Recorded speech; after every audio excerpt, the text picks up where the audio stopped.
Good evening, everyone. This is Tim Johnson. I call this regular meeting of the Measure X Citizen Oversight Committee to order. We are conducting this meeting by teleconference and is being recorded. The agenda for this meeting is on the city's website at www.santa-ana.org. Scroll down to just below the picture of the City Council and then click the blue bar titled Meeting Agendas and Minutes.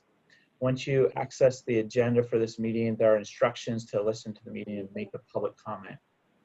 Members of the public will have the opportunity to make comments twice during this meeting. The first opportunity for comments on agenda items will follow the roll call. And then the second opportunity for comments not related to agenda type items will be near the end of the meeting.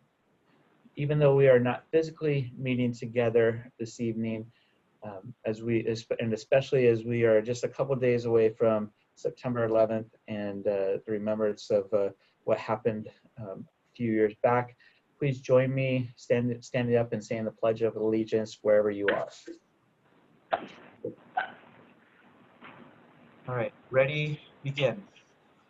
I pledge allegiance to the flag of the United States of America and to the republic for which it stands, one nation, under God, indivisible, with liberty and justice for all. All right, and staff, if you're ready to roll to call the roll, go ahead and do that. Okay. Member Cargosian. Present. Member Landaverde.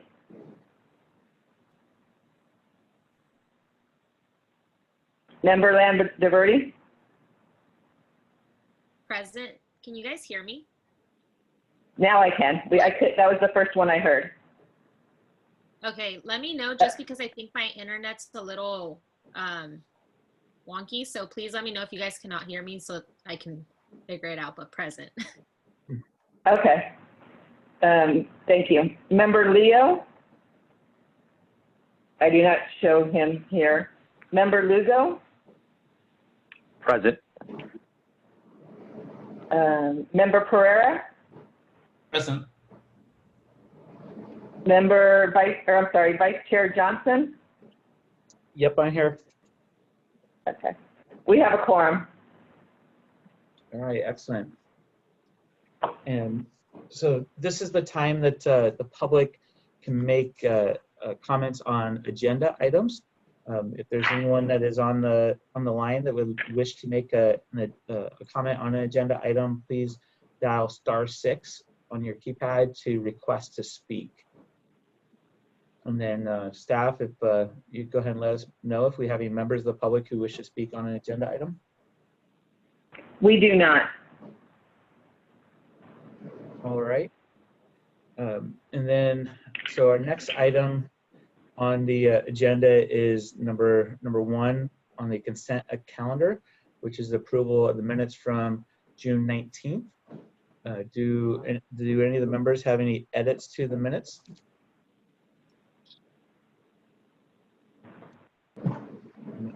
Hearing none, do we have a motion and then a second to accept the, I think we're actually voting on the consent calendar, which there's one item on that, which is the minutes. So can I get a motion to approve? Motion to approve. I can motion to approve. I'm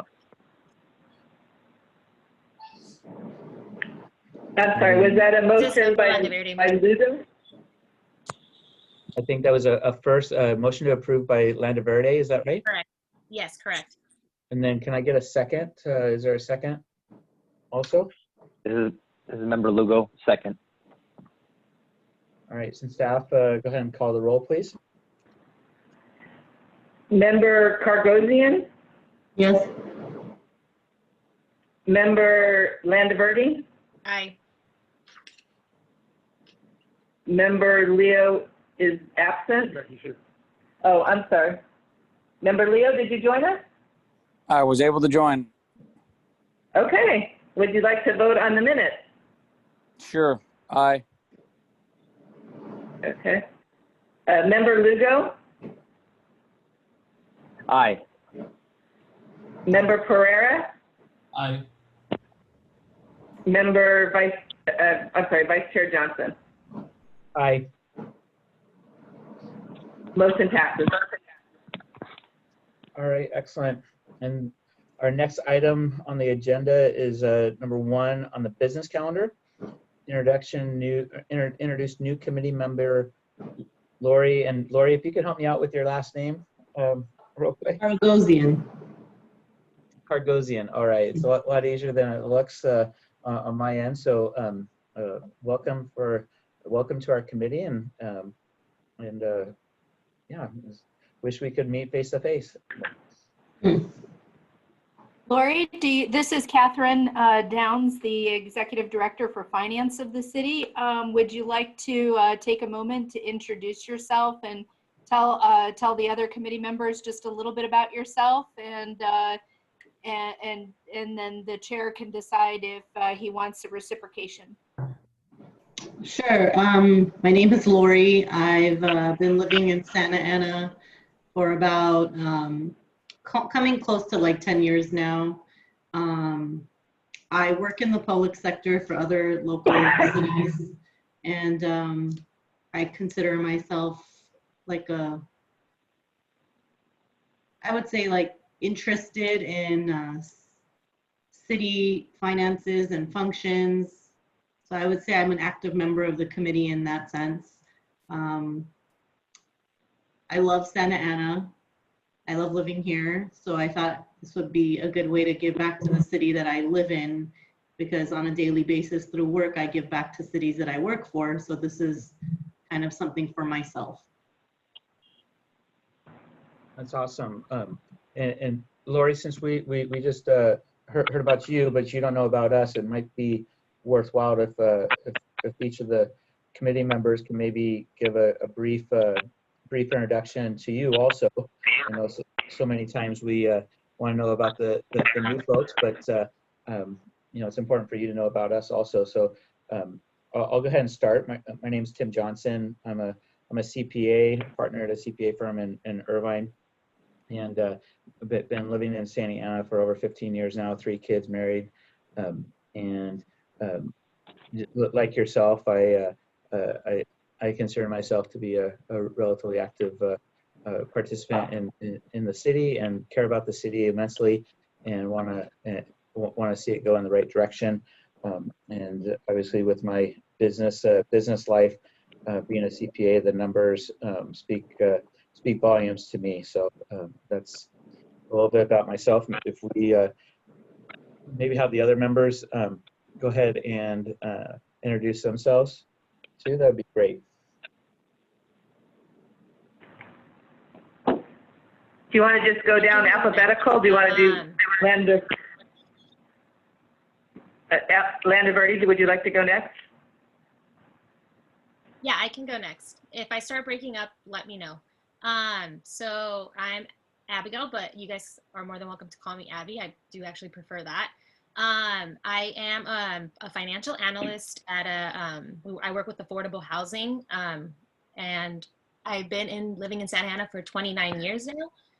And I mean, just like Member Johnson, I care about my city and I love my city, and I wanted to get more involved. So I think this was such a great opportunity, especially since I do have a background in finance. Yeah, that's a little bit about me. And I mean, if you ever want to ask more or learn about me, you know I'm here. I'm an open book. So thank you. And it's welcome, Lori. We're happy to have you on the team. Thank you. Member Leo? Chris Leo, Santa Ana resident for 25 years, 4 kids, 2 are gone, thank God. 2 left. I work for UCI Health. I do government relations and deal with all the contracting with government entities for UCI Health. This is my 2nd rodeo with the city. I was on the planning commission for 10 years, chaired it for 3. And welcome to the sales tax committee. Member Lugo? Hey, Lori, welcome to the team. I've been living in Santa Ana all my life, 45 years, been married 10 years.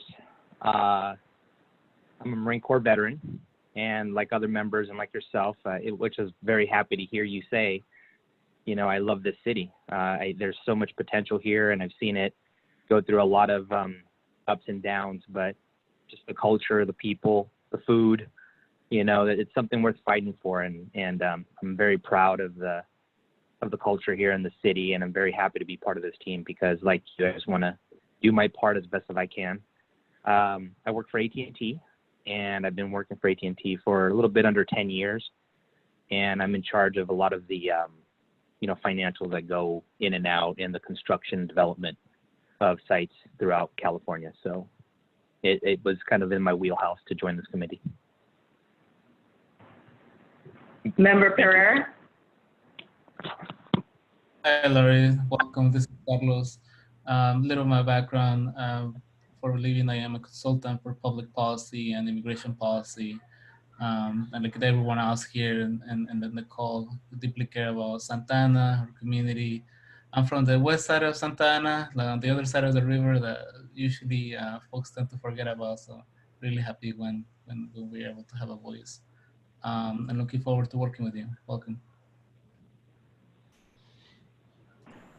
All right, excellent. And then does staff want to kind of just give a quick, you know, introduction also for just so we, because it's, I think we always have the same players for the most part. Sure. I'll go first. This is Catherine. Most people call me Kat, which is fine. I answer to both. During COVID right now, I am trying to come into City Hall twice a week, but I'm working from home otherwise, but I'm always reachable by email. And I'm a CPA. I've been at the city now coming up on 2 years, which is shocking because time flies. and we have a lot to do here at the city, lots of opportunities to improve things, and this committee is part of that. And so we're dedicated to making sure that you have all the information you need to carry out your duties as a committee. And Lori, we're happy to have you and welcome.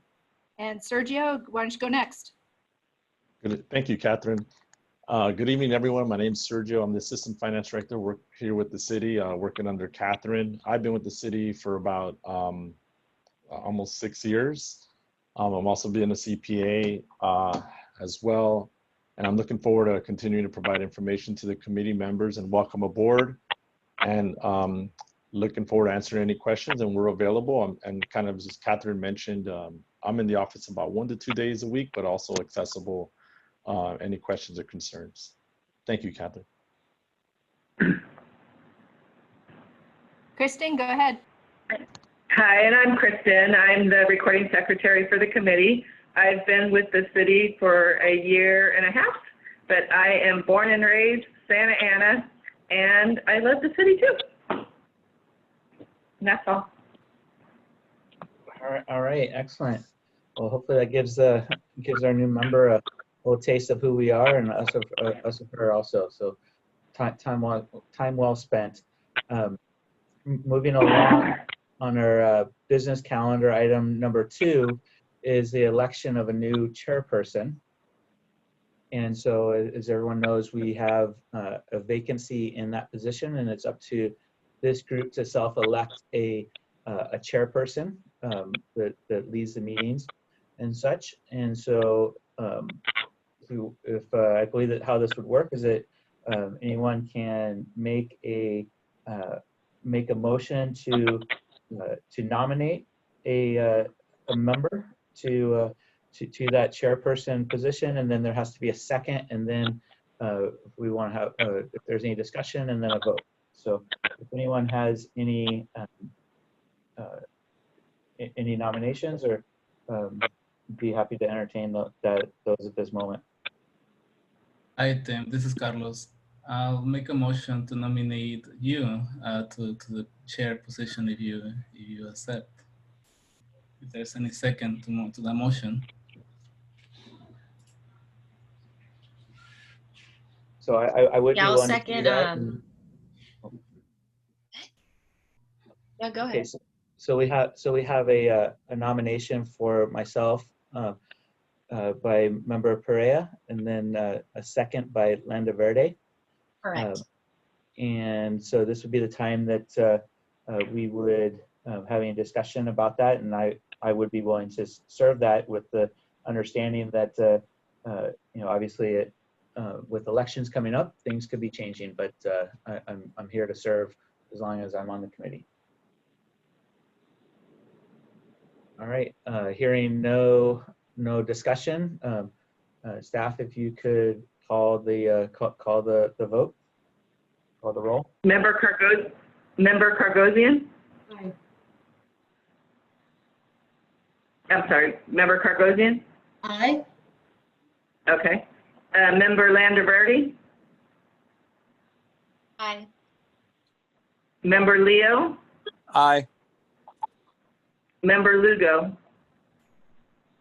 Aye. Member Pereira? Aye. Member Vice Chair Johnson, or no member Vice Chair Johnson? Yes, I'm a yes. Okay. And the motion passes. All right, and then so I know would we at this time also elect a new vice chair? Is that Kat? Is that appropriate at this time or no? Well, it's kind of a Right. gray area because it's not Not agendized. expressly on the agenda. Yeah. Right. So maybe we should just go ahead and wait until the December meeting, Right. Okay. just to be on the and safe side. administratively, the election is in November, and then when do new and if we need to save this for comments out at the end, that's fine. But administratively, would we have new placements before our next meeting? That's a good question, and I'll go ahead and answer it. What happens is when the election occurs and we have new council members, those council members will probably get seated in December, because the county and the city clerk both have to certify the results of the election, and that does take some time. And then the council certifies the results of the election.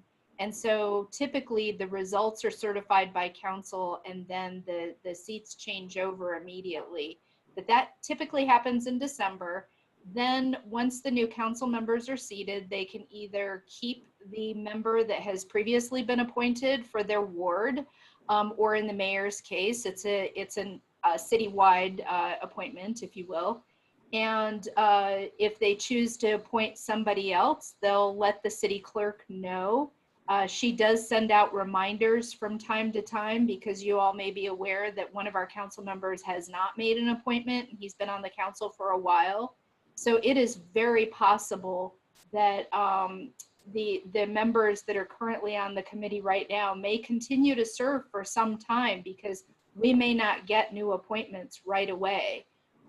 So it's all up in the air. It's up to the new council members, and it could be quick or it could take a long time. So in the meantime, until your council member does make a new appointment, if that's the way they decide to go, then you continue to serve as long as you're willing to do so. So I do not expect that we will have new appointments before your December meeting. I would be shocked. All right, excellent. That's what I was thinking, and thanks for confirming that. And I'm sure that maybe some of the other members had this, thinking the same questions about their own spots and those types of things. So I appreciate that. Okay, so moving on, I think we're done with number 2. Business calendar item number 3 is a Major X revenue update by Mr. Vidal. So if you want to take it away, Sergio, that'd be great. And I believe that you have a slide update. Everyone should have Yes, an and agenda packet. Kristen, you need to enable my screen sharing. Okay. We're working on it. Okey-doke. All right. Well, good evening, everyone. Thank you, Chair Johnson. Good evening, committee members. My name is Sergio Vidal, Assistant Finance Director here with the city, and I'll be presenting a quick update of our sales tax, or specifically our Measure X, for the current fiscal year. Thank you, Catherine. And next slide, please. So the revenue update for as of today, that 1920 is 20 months or 12 months, excuse me, and 1819 was 3 months. But right now, to date, the city has received Measure X monies of $75.4 million. That includes 13.7 that was recorded in the books, audited for 1819, and during 1920, unaudited, we've collected $61.8 million. So that's about 12 months. 12 months of receipts, and it's on projection. Next slide. Specifically for 1920 collections, our first 6 months, July through December 2019, were approximately $35 million. However, the first quarter, how I like to kind of compare the pre and post COVID-19, the quarter immediately before the COVID-19, January 1st to March 31st, the city received approximately $14.2 million in Measure X receipts. However, after COVID-19, or during the COVID-19 pandemic, the following quarter, which is quarter 4 of the fiscal year, April 1st to June 30th, the city was in receipt of approximately $12.6 million. So there was about a reduction of about 1.6 million, or 16% from the previous quarter. If you scroll down to the bottom of the sheet there, during our May, and that's a typo there, May 2019, but during our May 2020 council meeting, we did a little better than what we estimated at that time. We estimated at that time about 59.6 million. However, we did come in for the fiscal year total, the 12 months, 1920, at approximately 61.8 million. And just to remind everyone, during 1920, just based on our accrual methodology in accordance with GAAP, or accounting principles, 1920 does include 1.5 million in receipts from the prior year. So that's recorded there. Next steps is we're meeting on the books with our sales tax consultant, Avenue Insights, to give us a little more detail on their 1920 collections, and also provide us an updated forecast for what we anticipate for 2021. We'll have more detail in terms of how many businesses did in fact take the governor on his request or his allowance for businesses to extend sales tax payments due to the CDTFA, the state's tax authority, and how many folks are actually delinquent as well. And we hope to provide that information in the upcoming meeting. This concludes my presentation, and if there's any questions, I'm available. Thank you.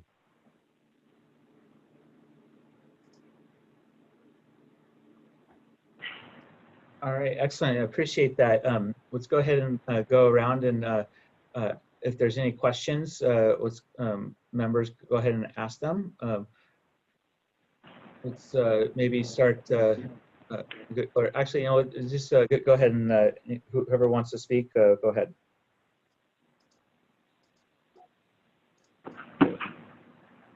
Okay, Sergio, ask it. I apologize, but this is a committee member, Alonzo Lugo. Sergio, I have a question, and just in general, was, you know, in hindsight, looking at the, you know, Q2 number, is that in alignment with other cities and jurisdictions? And if so, how did we fare compared to the median? That's a great question, committee member Lugo.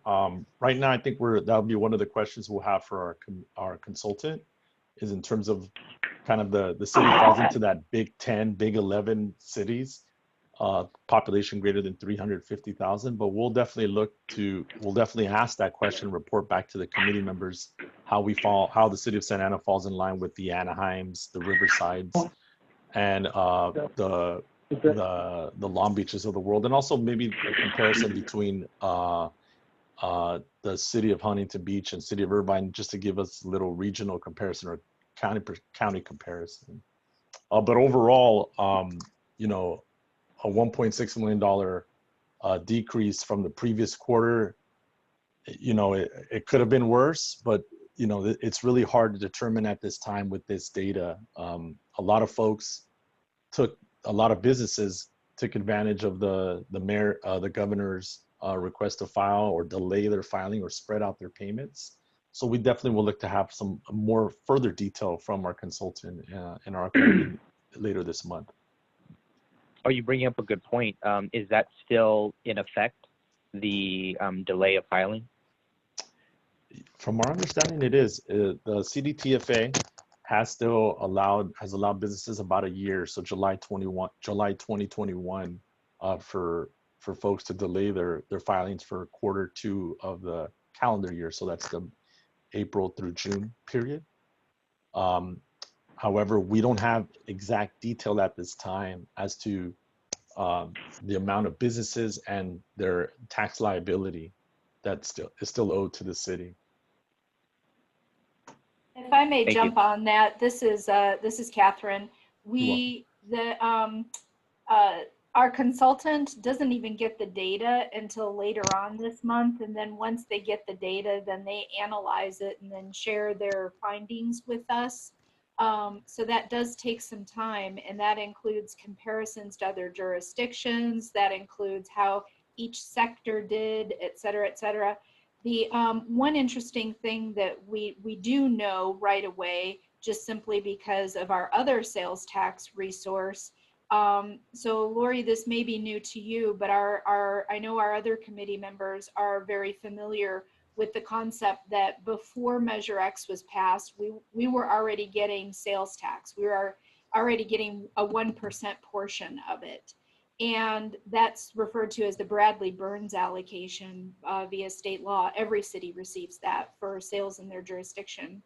The collection rules or collection and remittance rules between the Bradley-Burns allocation and our Measure X tax, which is a locally levied tax, are a little bit different. And the biggest difference between the two taxes is that online sales for the Bradley-Burns allocation go into a county pool, and then all the cities in that county get a piece of that county pool based upon their pro rata share of total countywide sales.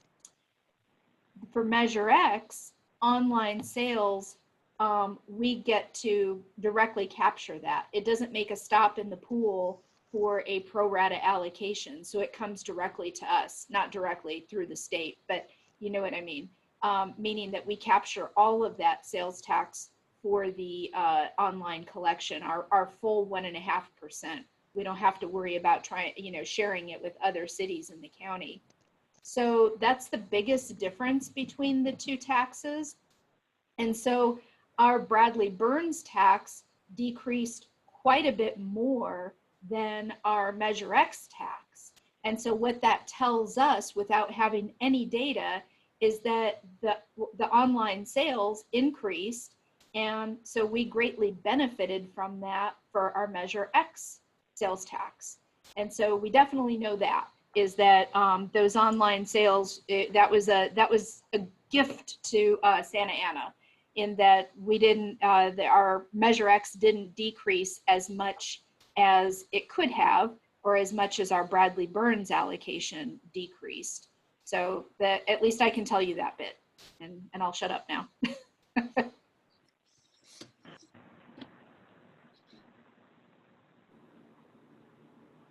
Okay, Member Lugo, did you have any other questions? Not at this time. Thank you, Chairman. All right, I'm going to go ahead and ask a couple questions here. Kat or Sergio, can you guys remind us what was budgeted for Measure X revenue for fiscal year 2021, so our current fiscal year that we're in right now? Yes, for, oh, Kat, is this okay? I could take this one, or? For 2021, the city budgeted for Measure X $55.1 million. Excellent. And then, obviously with 12.54 million for April through June of 2020 as our last, kind of complete quarter, and obviously impact of COVID is kind of fully felt in there. If I annualize that, that's about 50 million and change. Have we got any feel for whether that 55.1 is going to hold versus the annualized 50 based on that last quarter? That's a great question, Chair Johnson. So in essence, right now, we have yet to receive any distributions related to 2021. Our first distribution will be in September. Our first advance, actually, to be specific, from CDTFA. But we will be discussing with our sales tax consultant later this month in terms of what is the projection, and kind of, as Director Downs mentioned, discussing the various sectors. What is the impact of online sales to the city, and specifically Measure X? But if there's without any information, we're holding to that number now. But yes, definitely, if you annualize it, that arrives at about 50 million. One other topic is, that's the holiday sales is typically which is the second quarter of the fiscal year, the October through December. That's usually the larger of the quarters. So that's why it's a little tricky to take one quarter and annualize it. But definitely, it's a baseline for us to kind of see a historical pattern or recent history, and how we project out, or how we arrive or project for fiscal year 2021. Well, you stole my follow-up question, which is definitely on the spread, especially with the holidays, like you said.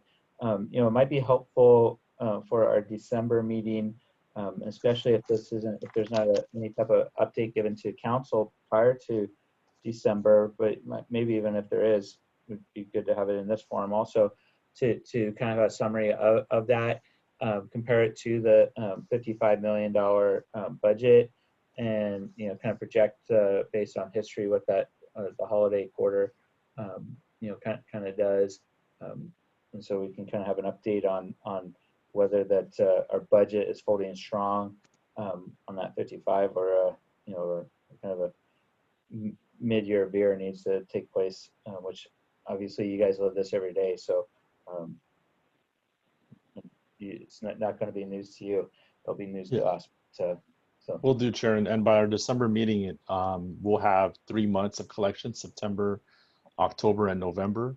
So we anticipate, or we definitely hope to have a better estimate of where the road lies ahead for 2021. And will be with the sales tax deferral, that's not going to impact until the next fiscal year, if I remember correctly. Will the state, or do we know? Will we know what the actual amount of that is, or is the consultant going to do their best job at extrapolating that based on information, or does the state actually report what our share of deferral is? From our understanding, the CDTFA, or the state, will be providing that data to either the cities, ourselves, or the consultant, or both.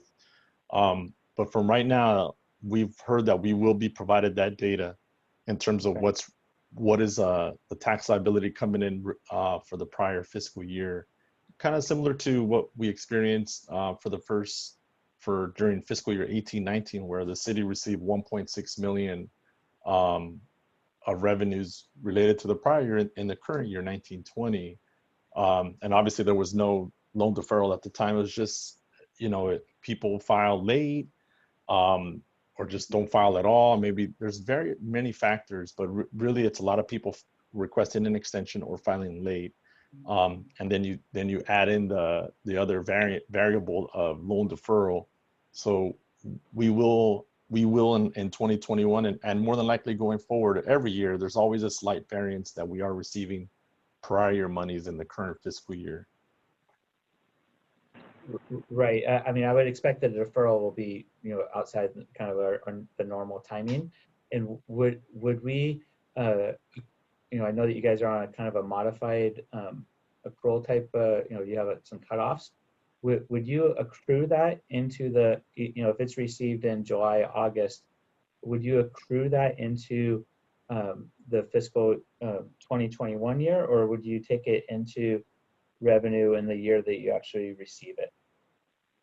To confirm, Chair, receipts in July, say to the July 2021 period, will we accrue it back into fiscal year 2021? Was that your question? Specifically for the deferral, for the deferral portion that is, was deferred during, right now, would that, which year would we be bringing that into revenue? Like, So are we accruing it into the 2021, even though it's going to be received after June 30th? Yeah, so any deferrals received after August 31st, so basically starting with our September remittance that we'll receive the next 10 to 11 days, they will be 2021. It will be considered a 2021 revenue for the city's books. We don't anticipate it to be a material amount, but we had. I'm sorry, Sergio, I'm referring to the fast forward a year from now. Okay, so when we actually collect the the loan deferral by CDTFA. And so in July and August of 2021, correct? Yes. Yeah, those revenues will be accrued back to fiscal year 2021. Okay. Because they fall in line with our normal revenue accrual recognition. period. Yeah. All right. And then, my next question is kind of more of an administrative type thing. So, obviously we have 61.8 million of revenue, and I think that the revision for, as the slide says, the revision for 1920 was 59.6 million. So that's just over $2 million of additional revenue than as compared to what was projected back in May. And so is my understanding correct that essentially that just goes into the general fund, and it'll be up to the council, I'm assuming at direction of staff, they'll take recommendations or whatnot, but it'll ultimately be up to council as to whether they appropriate or spend that money, or just leave it in the general fund after they look at the the big picture and our reserve policies. Am I correct on that, or if you want to restate that, that's perfectly fine. Yeah, in short, Tim, you are correct. Any excess revenue that we receive above and beyond our projections is up to the city council with what to do with it. They could leave it in the general fund balance and let their fund balance grow. They could choose to appropriate it and spend it on things. So entirely up to them. We plan on giving them some preliminary results in October, I hope, and they may make some decisions at that point, but we'll have our final results for fiscal year 2021 in December. And then when we make that presentation to council, we'll likely have a recommendation, and that recommendation is really going to be driven by the city manager. But as the conservative finance director, considering that we pulled $18 million out of our general fund balance to help preserve service levels this current year, and that we are down basically at our policy threshold level for reserves, it would be my recommendation to just leave that money in the general fund, because they're probably going to need to use some of it to balance the 21-22 budget as well, unless they want to dramatically cut back service levels the following fiscal year. And I can't see that really happening. So that would be my recommendation. But yes, absolutely, it's up to the council. Okay, great. Well, I mean, I'll just put my 2 cents in that is maybe worth less than that, but that I would echo your sentiments of keeping it in reserve, because this is some scary times financially out there as you guys live every day. So I'm happy to hear what I just heard on multiple fronts. But those are the end of my my questions, and I know we haven't heard from everyone. So who else has any questions or comments for on the revenue side here?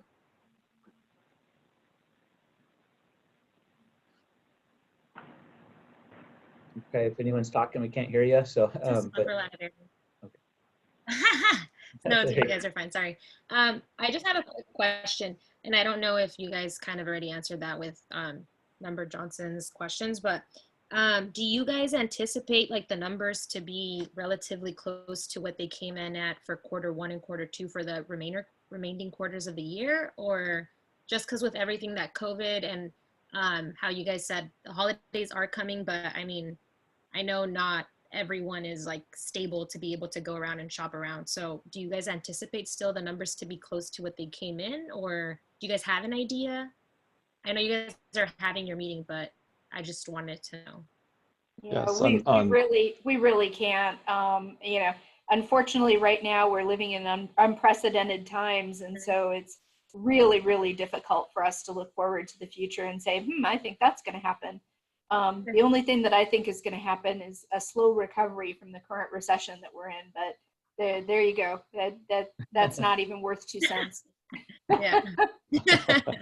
No, it makes sense. I was like, let me just ask. I mean, yeah, I totally understand where you guys are coming from. It's how you said it's an unprecedented time. So, but just throwing out a question to see if you guys had an idea, but totally understand. Oh, thank you. Yeah, excellent. Member Perea or Carguzian, do you guys or Leo? No questions on the revenues. Okay. All right. Well, hearing no further further questions or comments, I think we'll go on to item number 4, which is on the spending side. And so, Kat, I think you're taking this one, if I recall correctly. Yes, I am. And let me figure out how to share the proper screen. Oh, there we are.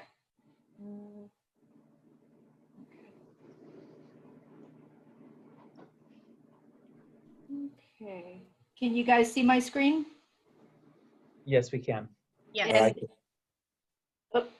And you are looking at, okay, it said it was paused. That's weird. Oh, there we go. And you're looking at an Excel spreadsheet with a big draft at the top of it? That's what I see. Okay, very good. Whew. Success. I know, small miracles. Okay, so the committee, I'm sure, is very familiar with this sheet. And I'll throw in a little bit of background just in case we have anybody listening in, and then also for our newest member. Each year when we adopt the budget, we are now trying to determine how much of what we're going to spend our Measure X money on. So as a reminder to the committee and everyone else, the Measure X revenue is general fund revenue. So it goes into the general fund and it can be used for any purpose. However, we are very well aware that the public, our residents, our voters, approved Measure X with expectations.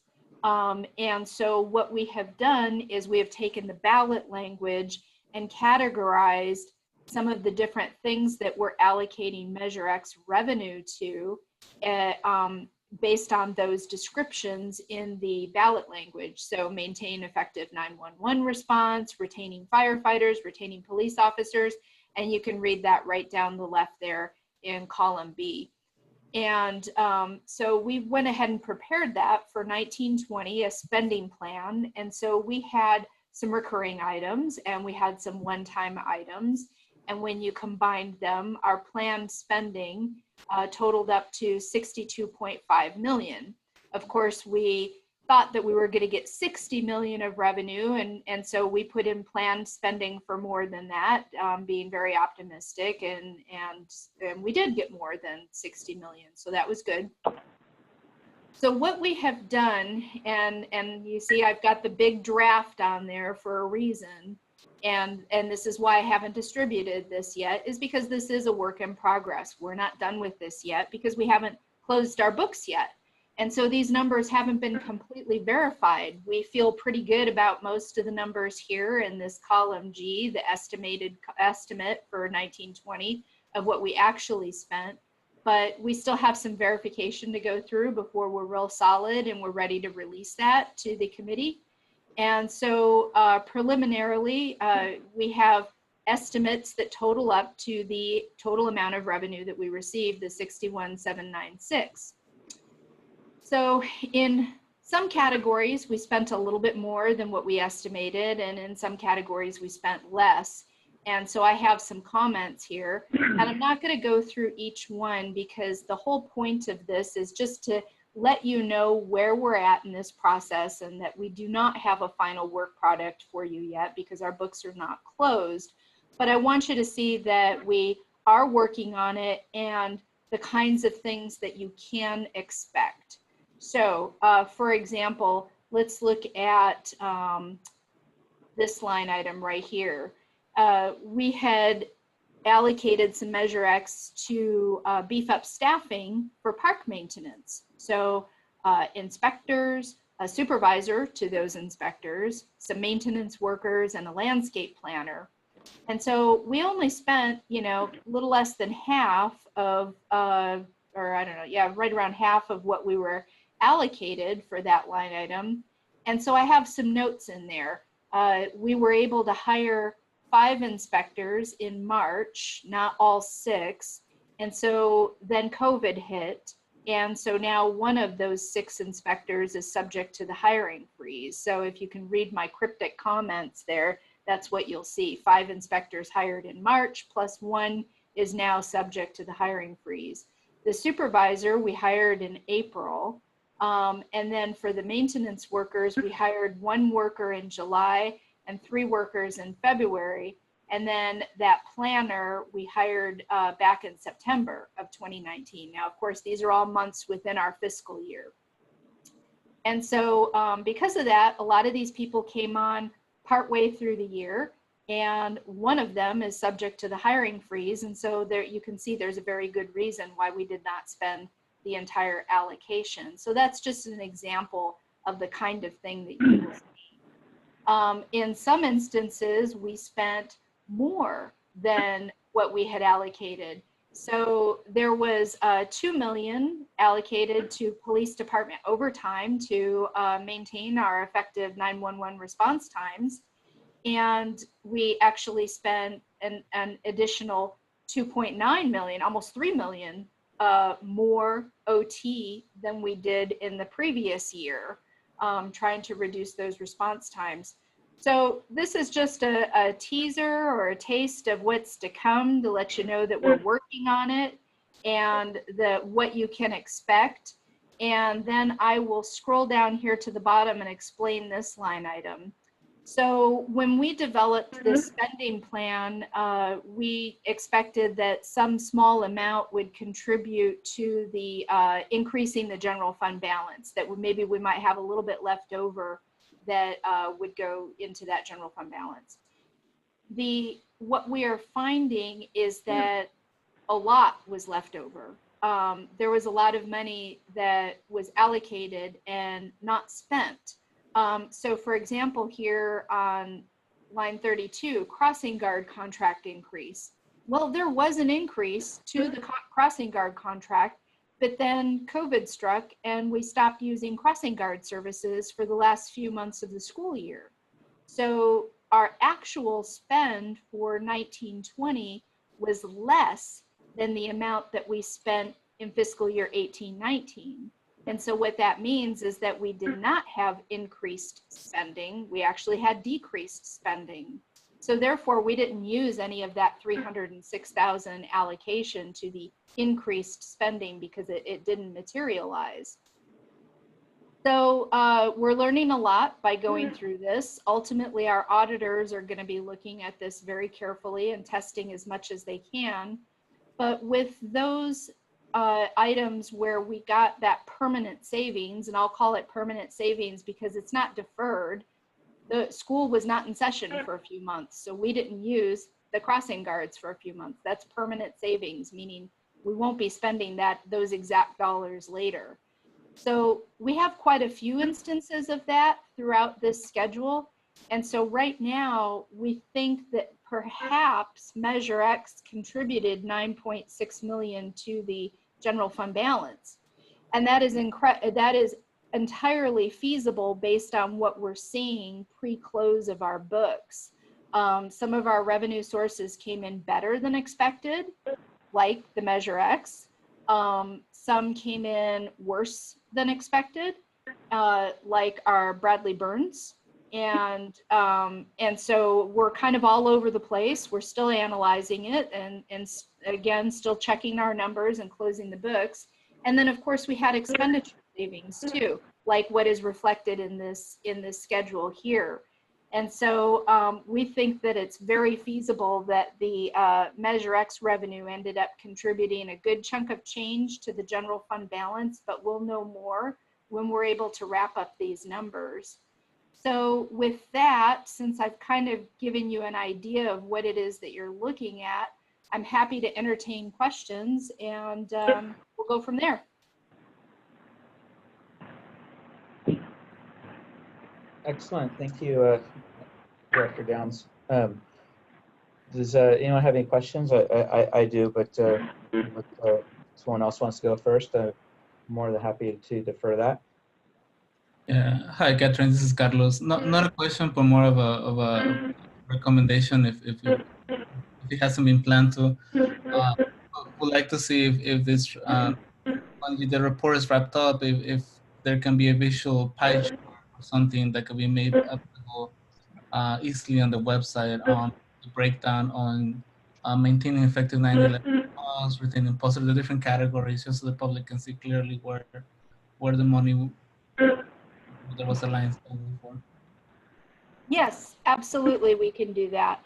I fully expect that we will have a couple visuals for you, as well as summaries and tables and narratives. I know it's kind of annoying, everybody, so please bear with us that we're getting some background noise from somebody. And so if you are not speaking, try to mute your microphone and then unmute it before you speak so that we get less background noise. Let's see. Member Perea, did you have any more questions? That's for the moment. Thank you. Okay, thank you.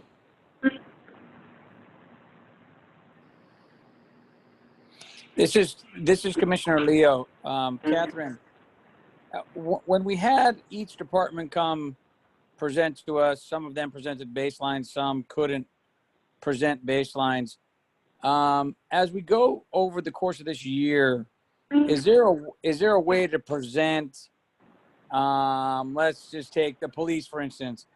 Let's take response times, right? That they gave that they keep track of, right?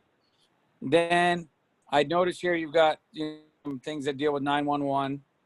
Then the investment, and then say halfway through the year we get another read, and then at the end of the year we get another read.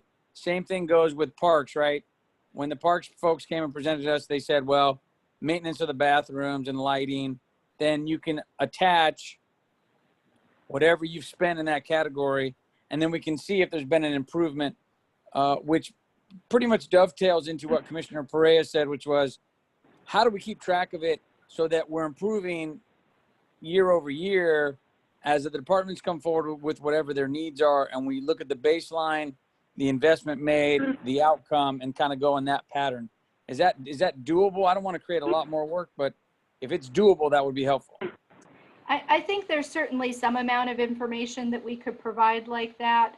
You may remember the committee had asked for a goal for response times from the police department, and we really didn't get something from the police department afterwards. I did send a couple reminders, but I know that they were very hesitant to put in some goals. But you may remember that later on, I sent you an excerpt out of the strategic plan, the 5-year strategic plan. And in that strategic plan, the police department did have some goals for response time. So it does exist. There are measures that they are tracking, and so we can certainly do our best to get those departments to bring that forward so that we can present it to you. Because yeah. Because I think it would be a way to show the public, look, the department said we were going to do X, Y, and Z.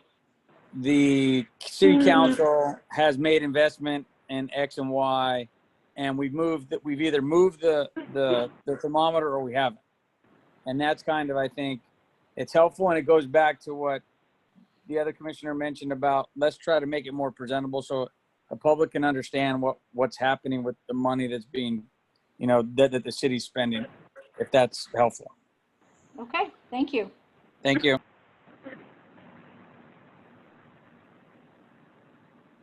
Member Karagosian here. I have a couple of questions. I was wondering if it would be possible to change some of these categories or add some more that were included in the language of the sales tax measure on the ballot. Like, it's difficult to see like how much was spent. Maybe it was nothing, I'm not sure, but on like graffiti removal or senior services, after school programs, they were all kind of mentioned in there, but they're not on here. And then I would like to reiterate what was said before of, looking at these numbers, like about 8% that was spent on miscellaneous items. Pretty much everything else was public safety and general fund. So it is, I think, very important for us to see how the bulk of the money is being used in public safety. We can't really do our job as an oversight committee if we're not being shown performance metrics to track whether the money is improving 911 response time and also retention. So we also need some data from HR on the hiring and the turnover in public safety. And then if we can maybe get some information on the VIP program and what the return on our investment was in creating that program. I think it was a smart move to use this money to create that program, but are we seeing a return on that from the vehicle sales tax? And will there be a shift in spending trends in the 2021 budget? I see that some of this is recurring, but there's a lot of areas that were marketed to the community for this money to be spent on, and I don't see those coming up in the recurring costs that are in the draft. Okay. We can certainly look at that. The only ballot category that was not listed here is senior services. Also, fixing streets did not get an original allocation. And I forgot to mention it when I was going over this, but there was some money allocated to it, not very much, only $238,000. But what happened was the bus shelter contract, it took a while to enter into that contract for the bus shelter maintenance. And so they had some savings because the contract wasn't ready to go yet. And so they shifted some of that money over to street improvements. But senior services is the other one that is missing from here. And there were a lot of senior services this last fiscal year, but they were primarily funded with some of our restricted monies. And so we have quite a few examples of where we are providing services for some of these categories, but sometimes using restricted monies. But we can certainly provide some information about that. And okay, I have your comments. Thank you.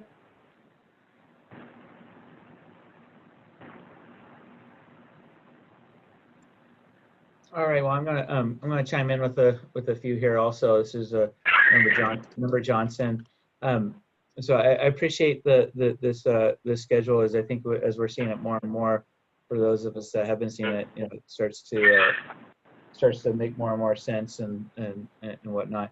I'm hoping that you can maybe provide some commentary on a few items in here, Director Downs. So, for example, in my head, I'm going, okay, well, if we're hiring more police officers, I would anticipate that overtime would actually go down, as opposed to, going up by $900,000. Is that would my expectation just not, is it not aligned with reality in that? Your expectation is very logical. The reality is that the police department just simply, even with the additional hiring, they just simply don't have enough officers. One of the things that we put in our new budget document is the benchmarking. It's a comparison with some other cities as far as the number of officers per 1,000 residents. And we are the absolute, really at the bottom of the list. And with the some of the crime issues that we have here in Santa Ana, they just simply need more officers. And so yes, your assumption was very logical. You hire more officers, overtime for the other officers goes down because now you have more people to do the work. But the reality is that there are just simply not enough officers, not enough field ops man hours on the streets as what Santa Ana needs. And so there is always going to be a need for overtime, regardless, and unless we just about double our police force. So I'll give you an example. So Santa Ana has 1.11 officers per 1,000 residents. City of LA has something like 2.46 officers per 1,000 residents. So that just gives you a sense of scope there, that we have less than half of the officers per capita than City of Los Angeles does. Wow, okay. Appreciate that. And then going down to the next kind of big line item in the police section, the increased actual for police cash out, standby, and court pay. We had originally planned for almost $4 million, 3.9, and that's at 368,000. So, in this instance, we have, an item going the other way. What is that? Well, a lot of it is really on the officers themselves. Their memorandum of understanding, our labor agreement with the Police Officers Association, allows them to make the determination as to whether or not they're going to get some cash outs. They can elect to do it or not. And so this was a number that was given to us by Police Fiscal. And, it seemed reasonable to us based on looking at historical, but the bottom line is that there just weren't that many elections for 1920. And again, this number may get revised a little bit because, again, we haven't closed the books, but this was our preliminary look at the payroll system. And we'll certainly be verifying it and making sure that we got that right. So is that like cash outs for accrued vacation or Yep. paid time off? Yep. Okay. Yes. All right. So it's not cash outs for like early retirement or anything like that. It's just, which, I mean, obviously I would assume that most probably would carry that over into the future because as they continue to get increases, their absences also accrue that additional pay. Is that right? Yes. Mm-hmm. Okay. And then on the our OCFA contract for the fire, is that I mean, obviously that's contractual, and I think it's a push down from OCFA, the 1.8 to 3.1. Was that just hey, it was more than we were expecting it to be by 1.2 million, or is there something in there that we're expanding our services, that the residents are receiving expanded service, or is it just a push down? I believe it's a push down, but we are going to do some investigative work on verifying this number, because the preliminary number that we have in here, the 3.1 million, all we did was we took the 12 payments made in 1920 and compared that to the 12 payments that we made in 1819. And that's the difference there, the 3.1 million. So, you know, once we verify that we do have that correct, we'll be circling the wagons and probably reaching out to OCFA to kind of verify what happened there. Okay. And then, am I right in the, you know, the 9 million at the very bottom, you know, you essentially, this is, you know, the city obviously went through, you know, with our COVID-19 type, knowing that, you know, things were happening, and, you know, made quick and prompt decisions. And so, you know, things like trees and park improvements, as you can kind of see the delta going, you know, negative or favorable, depending on how you look at it. So is that 9.6 million? Is that essentially just the, hey, we froze spending on a lot of these categories, and so, you know, we're contributing 9.6 million from Measure X into the general fund? Is that how that could it?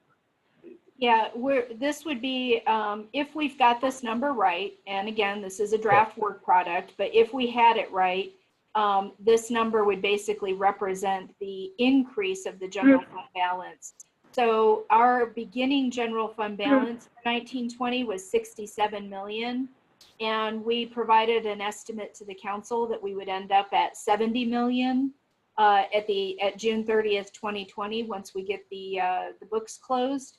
And so what we're saying here is that we think that Measure X may have contributed 9.6 million to that 67 balance, and that we may end up, you know, somewhere north of, you know, 75, 76 million.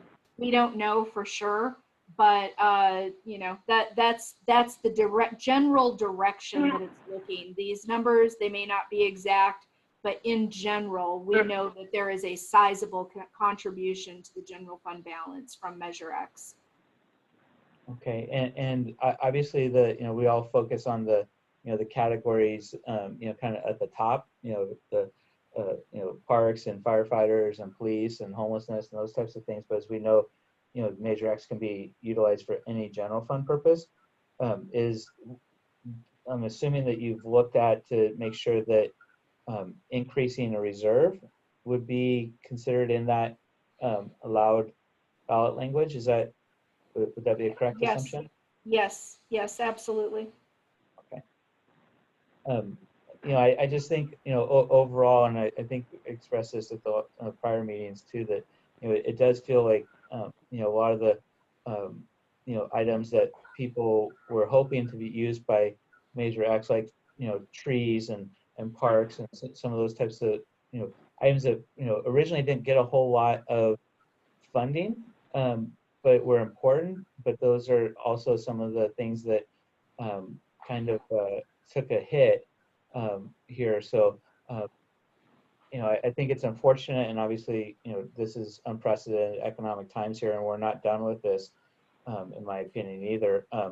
But, you know, again, you know, it's unfortunate that, you know, a lot of the quality of life type items that had small allocations to begin with. I mean, I look at tree replacements, and, you know, it only had 440,000, and, you know, we only used 260. So, I mean, it was a 40% reduction on a smaller number to begin with. You know, that a lot of these, you know, quality of life programs have, are, you know, the residents that are paying this $55 million a year are we're not going to get. But, you know, obviously we're trying to keep basic services going for the city too. So,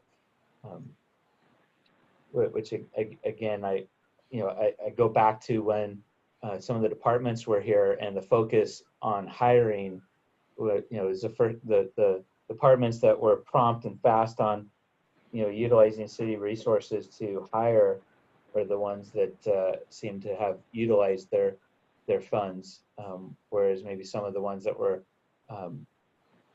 later to the hiring table, now they get, like the zoo, for example, they're, not, going to, and obviously I assume some of that zoo is probably because they were closed too, now I think about it, but, that we're going to be impacted on this for years to come by those hiring, just the timing to the hiring table.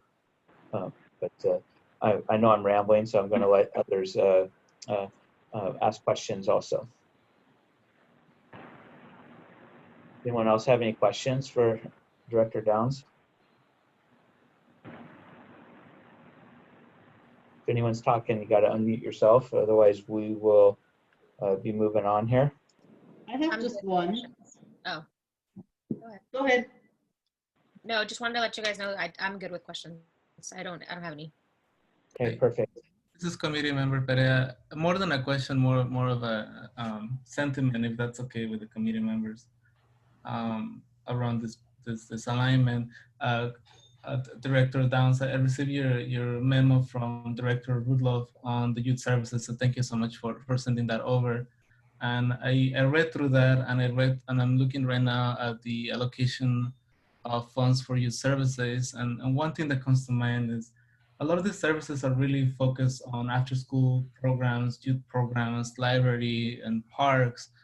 And I'm thinking about our young population in Santa Ana and the different holistic approach that is needed to really improve the well-being, improve the health of our young folks, but also ensure that those young folks that might not be in the proper path are also acknowledged and are seen.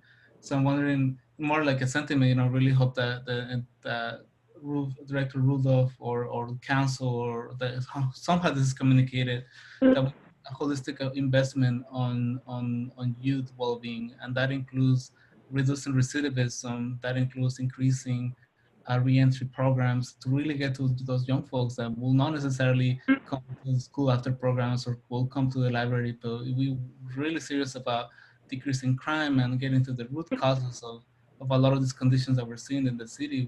We have to invest on strategies that address those root causes, because otherwise this is catering to the same population of young folks, but we're not making the necessary reach to impact people's lives.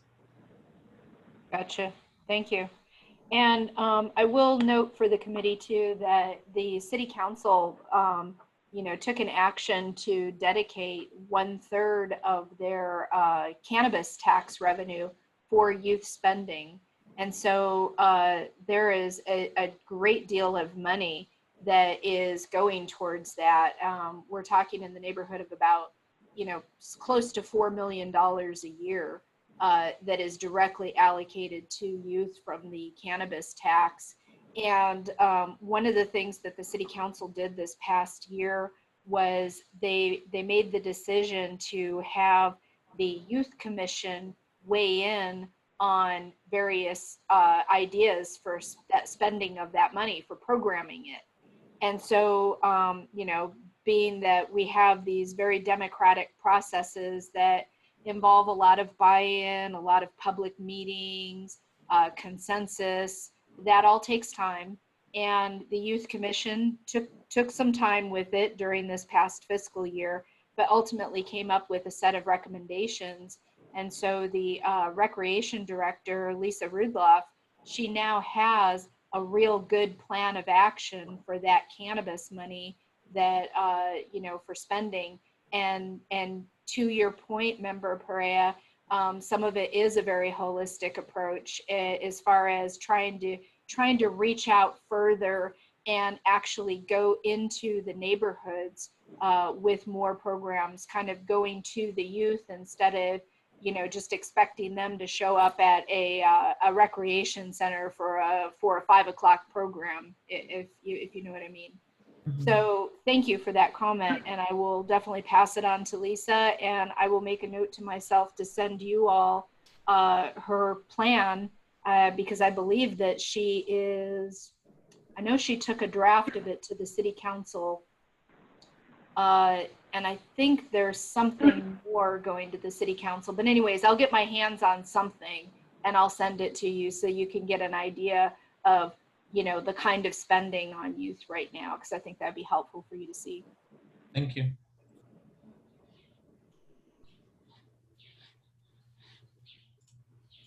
Okay, any other questions Yeah, I or have comments? one remaining question.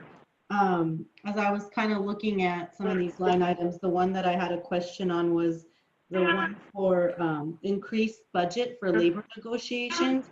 I was just curious what the original budget was and if that was for all bargaining units. Good question. That was for the bargaining units except for the Police Officers Association. Police Officers Association had their own line item.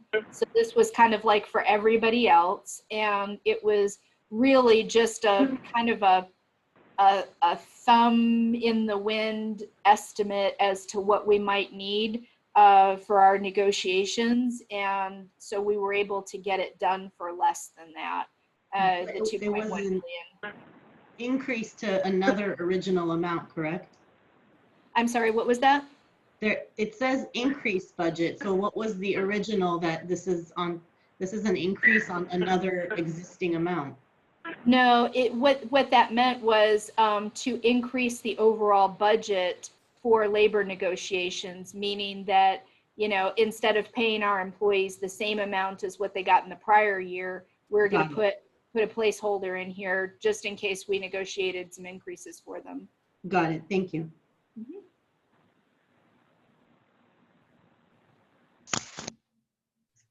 All right, excellent. So I don't know that we've heard from member Leo and possibly member Lugo on the expense side. This is Commissioner Leo on the expense side. I think you know, we're just going to have to play everything by ear. You know, I'm in the health business, and we're expecting another round of COVID November, December. It will play havoc with budgets again. So we'll have to wait and see. There may be another stimulus package which may affect the city budget. The city, I think, has done a commendable job on spending CARES Act money on free testing and getting testing out to the community, which is a big quality of life question for all of our residents. So I don't have any questions on the expense side because it's going to change in a month's time or so. Yeah, And this is Committee well Member taken. Lugo. I don't have any questions. Thank you.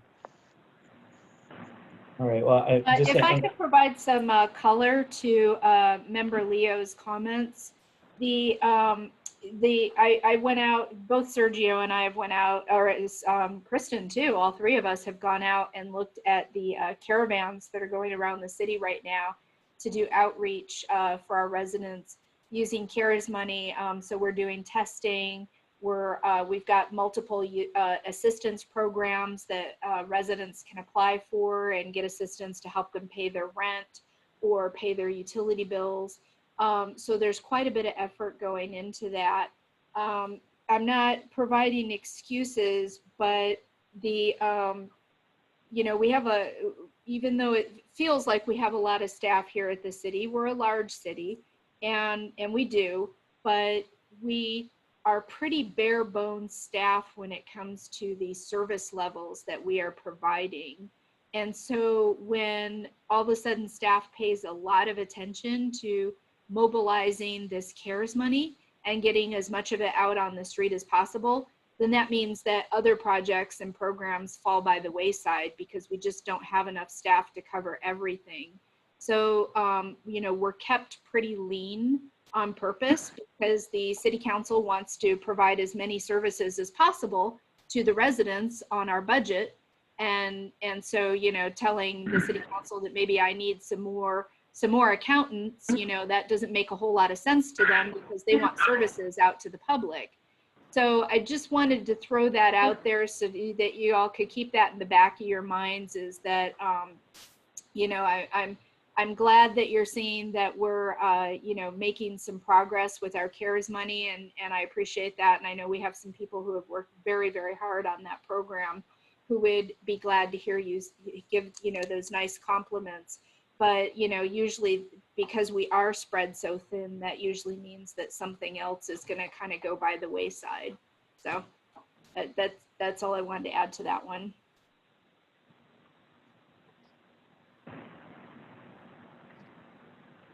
All right, excellent. Well, I appreciate that feedback on the CARES Act, because obviously in a city like ours, it's super important to know how everything kind of interrelates too. Does anyone else have any final questions or comments on this item? I just wanted to say thank you as a new member of the committee. The information provided was very thorough, and I was able to follow and jump right in. So thank you so much. Yeah, I'd like to echo that thanks to the finance staff. This is you're doing a good job on this, and I appreciate it. We've talked in the past, this is almost an impossible task, but you guys are tackling it. So I really do appreciate it. And I also think continue to keep in mind the cost of these recurring items that that we've taken on, that we'll be paying in the future. Discussions with council and others, and one of our prior recommendations to being flexible on the recurring items instead of locking this up into these long-term spending habits. But so unless there's anything else anyone wants to speak up on, I think we are going to close the business calendar. Does anyone else have anything?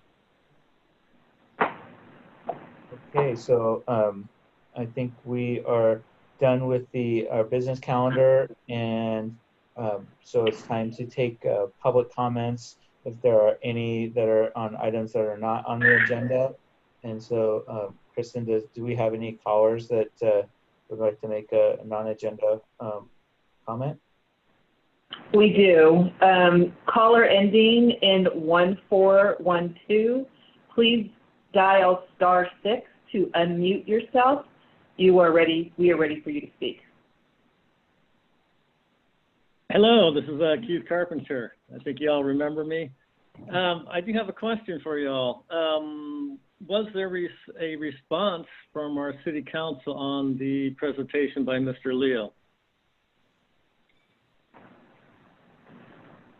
Hi, Chair, our former Chair Carpenter. Thanks for joining us. It's nice to hear your voice. Thank you. I'm good. And no, I did not personally, I was not personally aware of any response from the city council to Member Leo's presentation. Okay. Second question, if I may, if you'll indulge me. You mentioned that there's going to be a $9.6 million excess from Measure X going into the general fund. Maybe. So that means that maybe. Well, okay. My numbers aren't final, so don't quote me. No, I understand. There's most likely going to be an excess from Measure X going into the general fund. Does that sound better? Yes. Okay. My question is, and my concern is, why doesn't that money remain with Measure X and accumulate over time, rather than being put back in the general fund that, quite frankly, can be squandered on whatever the city council so chooses? Well, it is because Measure X is general fund revenue. And so, it's not accounted for in a separate fund. If it were restricted revenue, then yes, it would have its own fund, and it would just accumulate fund balance for use later. But it is a general fund revenue, so it does go into the general fund balance. Well, that's unfortunate. So there's no way, and again, if you'll indulge me, no way that money can be applied to language within the Measure X, some of those things that have not been funded fully. My concern is yes, it absolutely can be applied, and that's totally up to the city council. So when we present our findings, our year-end findings to them, they can make a decision as to what they want to do. No, I appreciate that. Yeah, it's just again, getting back to the comments of Leo and Tim and other members. All these, all these promises within the language haven't been met, and then we have this excess money that goes back into the general fund. it seems kind of unfortunate that that can't be applied for the Measure X language, you know, the items that were in there. That just, to me, seems rather unfortunate. Of course, that's an opinion. But yes, anyway, it's good to be back. Well, nice to hear your voice, Keith, and appreciate your time that you served on the committee. Well, yeah, thank you. Unfortunately, missed the very first part of the meeting. But to answer your question, I think yes, you can all be removed if your representative is replaced. That's their option. Speaking from experience. Right. And the unfortunate part of that is it can be not for cause. You know, I can fully appreciate being removed for cause, but you can just be replaced. Lack of a better term, at the whim of the council person, which unfortunately makes these political positions.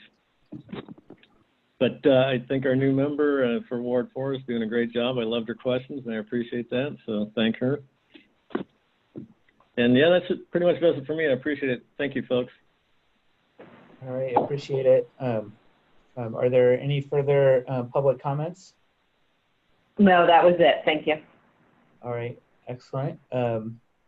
And let's see, so at this time, I believe it's time for the staff to provide any comments that they may have. I don't have any further comments. Sergio, was there anything else that you wanted to share?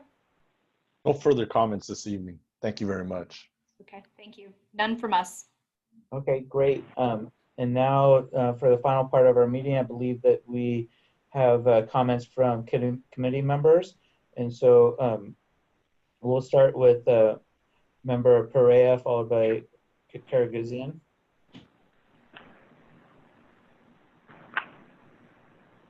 I have no comments there. Thank you. All right, excellent. No comments from either. Thank you. Okay, and how about from Member Landaverde? No comments from me. Just thank you to the staff for putting all this together, actually, and for your hard work, because I know how the members have said it's a lot of work and it's very time consuming. So thank you guys so much, and for being open-minded with us too as well. Excellent. And Member Lugo? Yeah, I had a question for Director Downs. Has there been any indication from our city council member for Ward 4 when they intend to appoint a committee member? No, and I know that there has been several reminders. Has a official reminder come from the Measure X committee to him in his office? From what I understand, the reminders have come from both the city manager and the city clerk. Got it. Thank you. All right, and Member Leo? Catherine, as we track the sales tax in the city, I know that there have been new investments made by larger companies. I'm thinking of the big development that's gone down on Dyer Road. I think it's Amazon is moving into one of the big warehouses that we have. Does the tax consultant wait until they open to begin collecting data about sales tax, or do they give you an estimate to plug into your data as these projects are approved?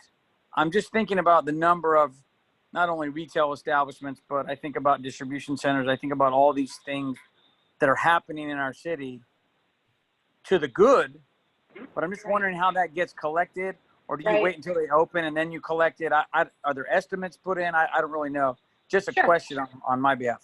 Sure, absolutely. As soon as the sales tax consultant learns that something is coming in, maybe not like when the project is first proposed or when, early on in the process, but once it's imminent that they're opening, and we have our community development folks that also attend our sales tax meetings. as soon as we, let them know, okay, they're through their approvals and they're opening on such and such date or in such and such month, the sales tax consultant will go ahead and start dropping estimates in there for us based on similar activity in other jurisdictions where they already have history for it. So for example, our sales tax consultant can tell you almost exactly how much money a Panda Express is going to generate. And so as soon as we tell them, yep, Panda Express is coming and they're going to be opening up their doors on, November 1st, they'll start dropping in estimates for that. Thank you. All right, excellent. And then for myself, I have a couple comments. First, I appreciate staff's diligence in doing this and the time that it takes to put this information together. I really appreciate it. I would say that, obviously all of us that are on Zoom right now, we do have the, ability to view staff presentations and stuff like that. If I was a member of the public just calling in, I would, it would be hard to follow along. And so, I mean, a couple maybe possible things to consider, especially if this remote meetings continue, would be to maybe publish a Zoom, allow encourage folks to log in through Zoom so they can see the presentations. And especially, I think of the Excel chart sheet that Director Downs put together. I don't believe that was in the agenda packet. And so if I'm just a member of the public, that's something that I'm not, we're talking about something that's not in front of them, to download. The other stuff they can, they would be able to flip through the slide deck. So, one of two things: either include all the presentations in the packet before, which I know that means that it has to get done within a certain amount of time, which can be straining in these times, or to possibly encourage folks to be able to view it in Zoom. And then I would just like to remind, to encourage staff to continue to be conservative on revenue projections and estimates, and also be conservative in terms of the, this almost $2 million that some may want to appropriate and spend, as opposed to keeping it in reserve for the future. And then Director Downs, is December our meeting that we meet with the auditor comes? Is that in December or is that the following? Yes. Yes, they've already been invited to the December 9th meeting. So yeah, they're going to be on your agenda, and Okay. you're going to get a chance to talk directly to them. And then as far as presentations, we do strive to publish them ahead of time with the agenda. I purposely did not publish my Excel spreadsheet because it's a draft work product. And I'm willing to share it with you guys because you are a working committee and we have a good working relationship. But that draft product with those numbers on there, that is something I would not be comfortable publishing on the city's website for everybody to pick up and start using. Okay, fair enough. I mean, obviously, if I was a member of public calling in, I could see how that could be frustrating. But obviously, drafts and work product and numbers can change drastically, as we all know. So I can appreciate that. And then, in addition to the auditor meeting next in December, as well as obviously, we'll have hopefully some better projections and those types of things. Is there any further agendized type items that that you're thinking of, Director Downs?